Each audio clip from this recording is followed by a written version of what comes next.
भारतीय समुदाय को संबोधित करते हुए राष्ट्रपति द्रौपदी मुर्मू ने कहा कि ग्लोबल साउथ के अग्रणी सदस्य के रूप में भारत विश्व की 2/3 जनसंख्या के हितों का प्रतिनिधित्व करने की अपनी भूमिका को गंभीरता से लेता है। अफ्रीकन यूनियन को G20 संगठन का स्थायी सदस्य बनाने में भारत ने भूमिका निभाई थी।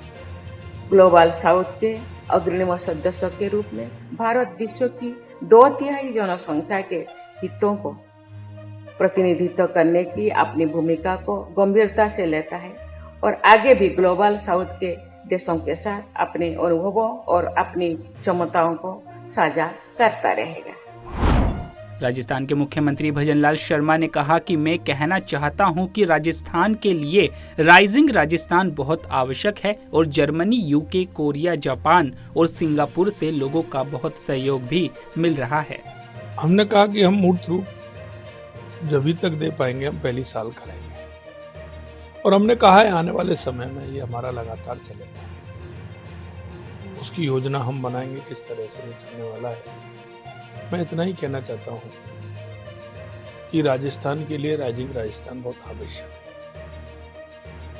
और लोगों का बहुत सहयोग जर्मनी से भी मिल रहा है, यूके से भी मिल रहा है, कोरिया जापान से भी मिल रहा है, सिंगापुर से भी मिल रहा है। मैं चाहता हूं कि राजस्थान एक अच्छा स्टेट बने, विकसित स्टेट बने, हमारे युवाओं को रोजगार मिले। युवा हमारा टैलेंट है, उस युवा को उस टैलेंट के अनुसार रोजगार मिले।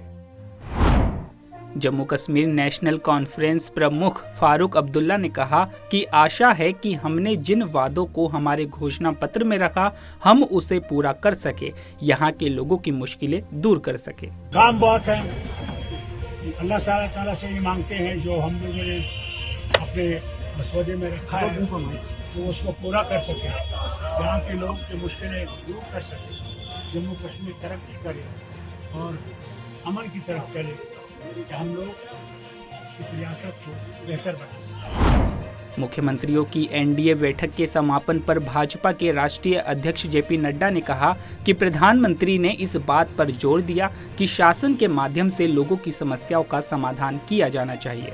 चीफ मिनिस्टर्स काउंसिल की मीटिंग आज चंडीगढ़ में हुई, जिसमें हमारे सभी एनडीए गवर्नमेंट के मुख्यमंत्री और उप मुख्यमंत्रियों ने भाग लिया।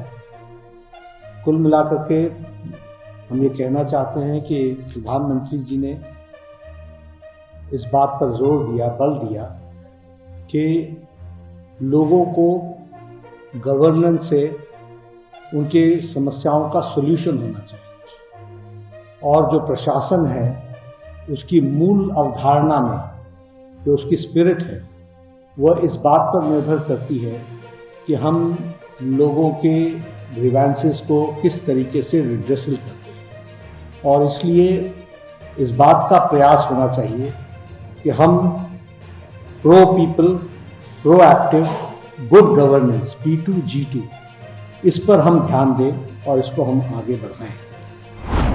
राजस्थान के पूर्व मुख्यमंत्री और कांग्रेस नेता अशोक गहलोत ने कहा कि महाराष्ट्र में चुनाव आयोग का रवैया अच्छा नहीं है।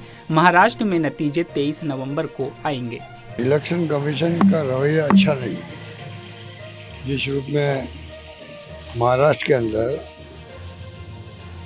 आप परिणाम आएंगे